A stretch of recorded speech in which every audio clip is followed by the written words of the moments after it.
যে খান বস্তি যে কিতাব বই কাঠ পেন্সিল রবার এসব দিতেছে।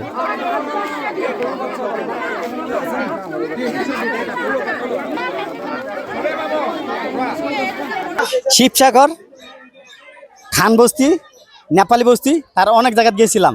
যাওয়ার পরে দেখি ভাই অনেক কিছু মানুষের দেওয়া হয়েছে, কিতাব বই খাতা কলম কাঠ পেন্সিল রাবার, অনেক বস্তু দেওয়া হয়েছে।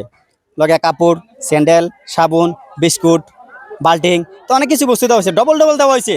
তা আমরা এই জায়গার মানুষ রেসপেক্ট দিছে, সম্মান দিছে, ধন্যবাদ জানাই। খুবই ভালো লাগছে এই জায়গার মানুষের দেখা। ভাই বহুত কষ্ট চলতেছে, এই জায়গার মানুষকে বহুত কষ্ট চলতেছে। যা যেখান থেকে দেখছেন ভিডিওটা খুবই শেয়ার করবেন, লাইক শেয়ার কমেন্ট করবেন।